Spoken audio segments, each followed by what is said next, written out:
Sauf qu'elle ignorait une chose, ou alors elle ignore une chose, c'est que les peuples africains aujourd'hui ne sont plus les peuples africains d'hier.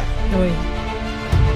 Aujourd'hui, pour qu'un dirigeant d'un pays se lève, engage son pays dans la guerre, et que son peuple ne soit pas d'accord avec lui, c'est un problème.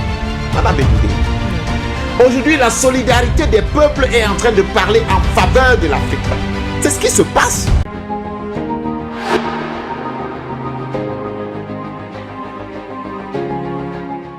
Des questions principales que l'on se pose au vu de l'actualité, notamment au Niger, au Mali, au Burkina Faso.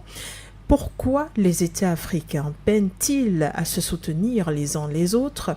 Que fait la CEDEAO? Que fait la CEAC? Que font les différentes organisations sous-régionales et l'Union africaine? Une réflexion qui sera soumise au regard du premier secrétaire du PURS, Matomba Sège Espoir, qui est notre invité dans le cadre de ce programme. Bonsoir à vous. Bienvenue. Bonsoir, Madame Bégoudé. Merci de me faire l'amitié de m'inviter dans votre émission, sur votre plateau. Et bonsoir aux millions de téléspectateurs et auditeurs qui nous voient et qui nous écoutent en ce moment.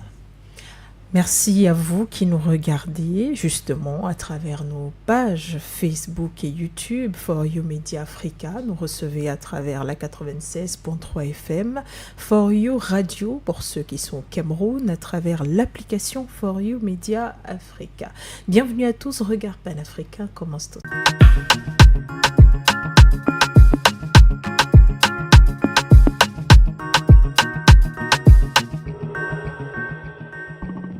Retrouvez la suite et l'intégralité de l'information en live sur l'application For You Media, disponible sur App Store et Android. On parle de cette solidarité africaine qui peine à exister, qui peine à se former, mais il y a peut-être une lueur à travers certains pays, notamment ceux de l'Afrique de l'Ouest, qui désormais se tiennent la main d'une certaine manière. Mais Serge Espoir Matomba, on a vu une république centrafricaine portée par le président Faustin Archange Touadéra, même à l'Assemblée générale de l'ONU, qui a décrié et dénoncé totalement des attaques, des agressions contre son territoire. On n'a vu aucune Afrique se lever et prendre position par rapport à cela. On a vu un Mali qui a posé qui a déposé une plainte contre Paris au sein même du Conseil de sécurité de l'ONU. On n'a vu aucune Afrique se lever. Aujourd'hui, on voit le Niger qui est menacé d'une agression sur son territoire. Et au lieu qu'on s'entraide au sein de la CEDEAO, qui est une organisation sous-régionale, il y a des pays qui décident d'être des bases arrières. Est-ce que la solidarité africaine, elle restera à jamais une utopie? Si vous posez la question de cette façon, je dirais que vous n'êtes pas consciente des évolutions des choses. Présentement, Madame Bégoudé, la solidarité est en train de se construire africaine. Okay. Ce qui se vit au Mali, au Niger, au Burkina, aujourd'hui ne se vivait pas hier. Même la Guinée de Sékou Touré, la Guinée-Conakry, a dit, si le Niger est attaqué, nous allons riposter. Il y a une solidarité qui se construit. Et je l'ai toujours dit, si la solidarité des États tarde, la solidarité des peuples entraînera forcément la solidarité des États. Parce que voyez-vous aujourd'hui, même ceux qui ont déclaré la guerre au Niger, savez-vous pourquoi ils reculent? Parce que dans leurs différents pays, ils se sont rendus compte que les peuples sont contre la guerre. Savez-vous qui a motivé ces derniers à dire aller en guerre? C'est ceux qui tiennent la bourse. Celui qui te finance, il te dit ce que tu as à faire. La France, qui a ses intérêts particuliers au Niger, veut absolument reconquérir le Niger. Quitte à utiliser la CEDEAO, utiliser ses présidents, utiliser. Sauf qu'elle ignorait une chose. Ou alors elle ignore une chose. C'est que les peuples africains aujourd'hui ne sont plus les peuples africains d'hier. Oui. Aujourd'hui, pour qu'un dirigeant d'un pays se lève, engage son pays dans la guerre, et que son peuple ne soit pas d'accord avec lui, c'est un problème. Madame Begoudé. Oui. Aujourd'hui, la solidarité des peuples est en train de parler en faveur de l'Afrique. C'est ce qui se passe. Donc, cette solidarité imposera forcément la solidarité des États. Parce que lorsque nous allons commencer à parler de ce qui doit véritablement développer le continent africain, notre vaste marché, Madame Begoudé, je vous ai dit, aujourd'hui, on a plus d'1,4 milliard d'habitants sur le continent. Vous savez ce que ça représente en termes de marché? Vous pensez qu'on a véritablement besoin de faire des échanges avec l'Occident? Des échanges commerciaux avec l'Occident?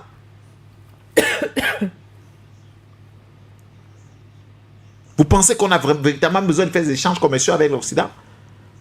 La réponse est non. Si on commence à exploiter uniquement le marché que nous avons, mais vous verrez, l'Afrique est très riche. L'Afrique peut nourrir toute l'Afrique et nourrir le monde entier, comme elle est en train de le faire présentement. Une Afrique bien organisée ne souffrira de rien. C'est le paradis sur terre.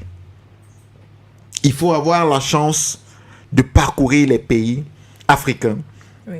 de voyager à travers les pays africains pour voir quelle beauté, quelle richesse nous avons dans ces différents pays. Et nous devons commencer à militer pour cette véritable solidarité. Mais ça passera aussi par quelque chose d'essentiel. Quand on parle du marché, on parle des hommes. On parle de circulation. On parle des humains. Madame Begoudé, je vous mets au défi, allez en Europe. Y compris la Suisse qui n'est pas dans le Schengen. Lorsque vous avez un visa Schengen, vous entrez en Suisse. J'ai dit y compris Oui. la Suisse qui n'est pas dans le Schengen. Lorsque vous avez un visa Schengen, vous entrez en Suisse. Mais allez savoir, dans les autres pays, où est-ce que se trouve une seule frontière où on vous contrôle? Partez de la France au Portugal, de la Grèce, je ne sais pas, au Danemark, on ne vous contrôle nulle part.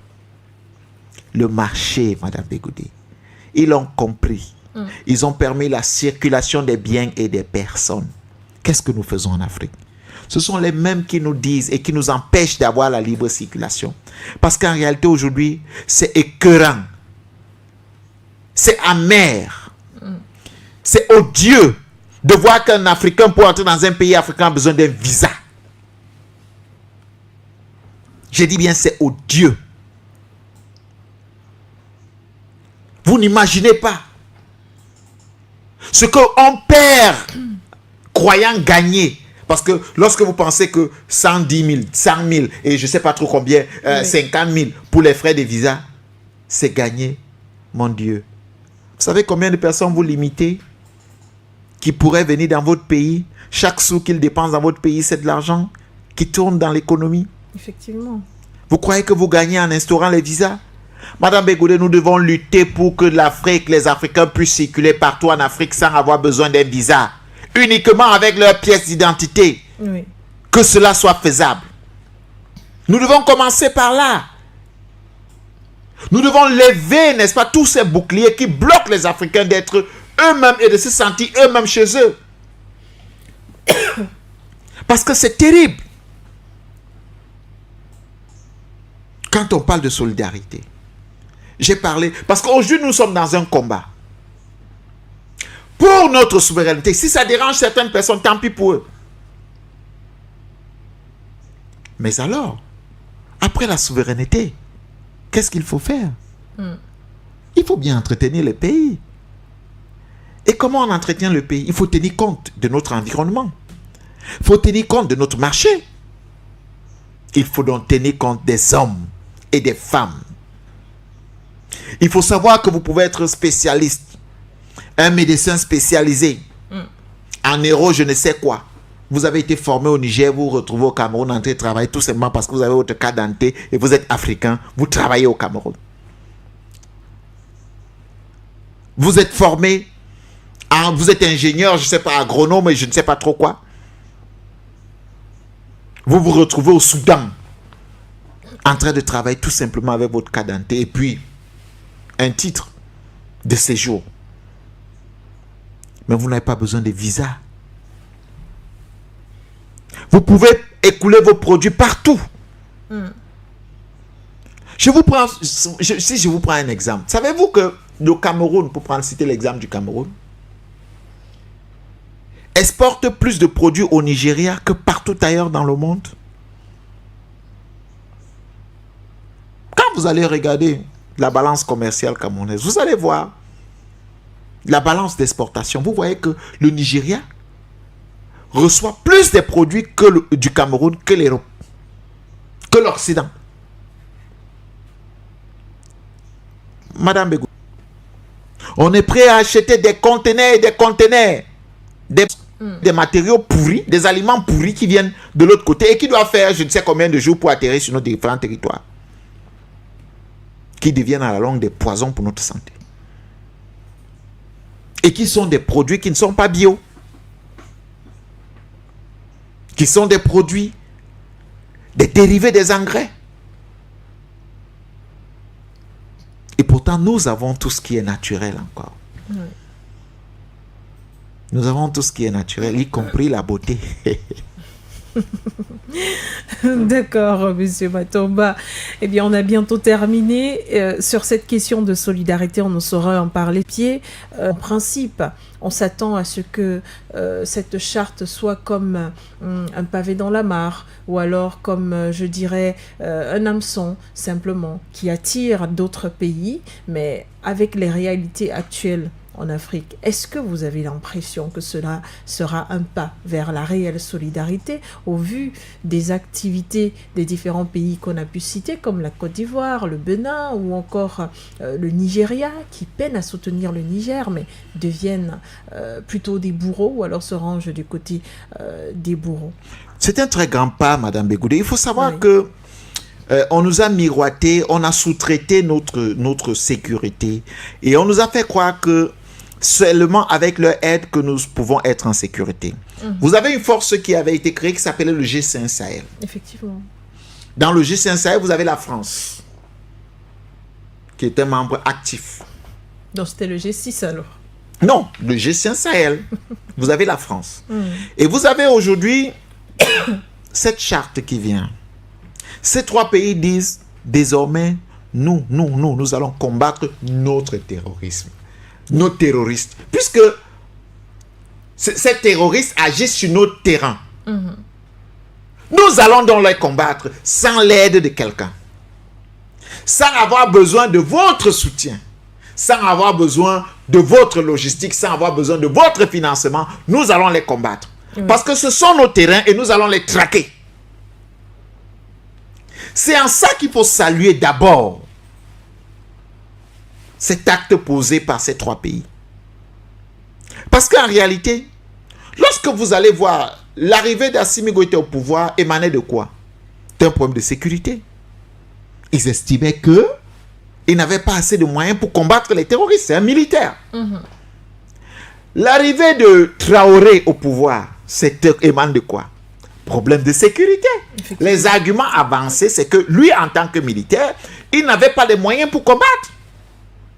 L'arrivée de Tiani au pouvoir, c'est quoi? Sécurité. Ah non, là pour eux, c'est même encore plus grave parce que Bazoum les a insultés. Il a dit que les terroristes sont plus forts que eux, les terroristes sont plus équipés que l'armée.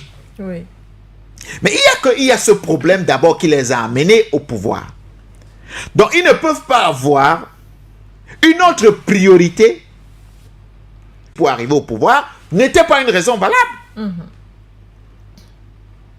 Et ils ont donc l'obligation de réussir. Et vous voyez, quand ils décident donc de fédérer leurs forces et de dire, nous allons traquer ces terroristes. Ah, Madame Bekoudé, vous n'avez qu'à saluer cette avancée. Oui. Maintenant, les pays qui veulent se joindre à eux, je pense que seront la bienvenue. On pense quand même au Tchad et à la Mauritanie. Les pays qui refuseront de se joindre à eux, ils vont de toutes les façons combattre le terrorisme sur leur territoire. Saluer les avancées, respecter le travail des uns et des autres. Je crois que tout Africain, y compris les militaires, ne cautionne pas le coup d'État. les biens et les personnes. Vous avez l'obligation d'agir. Madame Begoudé, un pouvoir ne peut pas être complice des exactions commises contre son peuple. Ça veut dire que ce pouvoir travaille contre. Lorsque un président prête serment, il jure de protéger la nation. Il jure de protéger les biens et les personnes. S'il se trouve dans l'incapacité de protéger les biens et les personnes, il faut qu'il démissionne et il parte. Tout simplement. Mais s'il se trouve dans l'incapacité et il décide de rester au détriment, n'est-ce pas, de sa population, là, il y a un problème. Il y a un problème. Les démembrements de l'État doivent s'assurer de la politique de l'hégémon du pays, du président de la République, puisqu'il est voté sur la base d'un programme. Parmi ces éléments, vous avez la sécurité des biens et des personnes. La sécurité du territoire. On ne joue pas avec la sécurité du territoire. C'est pour cette raison que si vous êtes un seul jour attrapé d'actes terroristes, vous allez voir qu'il y a des lois pour cela. De port d'armes contre votre nation, vous voyez que vous êtes sévèrement puni. Parce qu'en réalité, on ne joue pas avec la sécurité de l'État. Oui. Madame Begoudé, tout de suite, on peut venir vous prendre ici dans votre studio. C'est un drôle Si on pose la question, il s'agit de quoi? Dès qu'ils diront sécurité de l'État, on ne dit plus rien. Ah, vous comprenez ça? Dès qu'ils vont dire sécurité de l'État, on ne dit plus rien, on reste tranquille et ils vont partir avec vous. Peut-être on va vous revoir. Peut-être pas. Peut-être pas. L'État est menacé dans sa sécurité. Les démembrements sont tous menacés et c'est l'État qui s'effondre. Et on attend. Et il faut donc éviter que nous puissions arriver là. Je vous le dis encore. Moi, je ne suis pas quelqu'un qui cautionne. Je suis un homme politique. Je ne cautionne pas les coups d'État. Même les militaires ne cautionnent pas les coups d'État. Qu'on ne vous trompe pas. Mais j'ai pris l'exemple de ces 3 militaires. Les arguments avancés. Vous pensez que quand vous avez des hommes, vous êtes sur le terrain et il faut respecter le travail des militaires. Simple autorisation. Vous attendiez une autorisation pour agir, on ne vous l'a pas donné. On vient, on tue vos éléments. On tue des éléments dans votre groupe. Vous réagissez comment? Vous aviez la possibilité d'éviter cela. On vous a dit attendez l'ordre. Parce que c'est ça qui arrive. Attendez l'ordre. Vous savez que quelque chose se prépare. Vous avez la possibilité d'éviter. On vous dit non, n'agissez pas. Et puis vous vous rendez compte que même vos positions sont dévoilées à l'ennemi. Madame Begoudé, vous croyez que c'est une blague quand des hommes en tenue perdent des hommes tous les jours? Vous savez dans quel esprit ils sont? Parmi les hommes qu'ils perdent, il y a certains d'entre eux qui ont développé des amitiés, sont des frères, sont devenus des frères. Ils s'appellent généralement des frères d'armes. Vous croyez qu'il y a de la joie de perdre un homme? Nous, en tant que civils, on pleure quand on perd les nôtres. Imaginez donc des gens qui sont obligés de vivre dans des casernes tous les jours, qui ont développé une certaine sympathie, amitié, une familiarité, et sortent, reviennent à moitié, ne reviennent pas, reviennent diminuer un membre, un bras, un pied, une partie de la tête. Vous croyez qu'il y a de la joie à voir cela? Nous devons œuvrer pour que nos différents pays soient en sécurité. Nous devons œuvrer pour que l'Afrique soit en sécurité. Nous devons développer une autonomie en termes de sécurité en Afrique. La sécurité ne se sous-traite pas. La sécurité est un gage de souveraineté. Merci Serge Espoir Matomba. La sécurité est un gage de souveraineté. On retiendra donc ces paroles. C'est avec ça d'ailleurs qu'on referme ce programme. Peut-être prendre 2-3 réactions de nos internautes et téléauditeurs. Ils sont venus tous parler de l'agression de l'Ukraine en Ukraine alors que la France agresse les Africains depuis 70 ans et l'ONU n'est jamais sorti pour dire quoi que ce soit. C'est Tina Lou Goré qui laisse ce message. La Russie a dépassé la pression des sanctions. L'étape de récupération pour l'économie russe est terminée, a annoncé Vladimir Poutine. La croissance du PIB russe sera de 2,5 plus haute en 2023, précise le président. Selon lui, les revenus pétroliers et gaziers se trouvent au niveau de l'année précédente. La croissance continue, c'est un message de fierté. C'est un message signé Milkim Sadad qui nous regardait à travers nos plateformes For You Media Africa. Merci à tous de nous avoir regardés sur nos plateformes éponymes. Merci également de nous avoir reçus à travers votre petit écran, de nous avoir écoutés à travers la radio For You Radio, la radio panafricaine.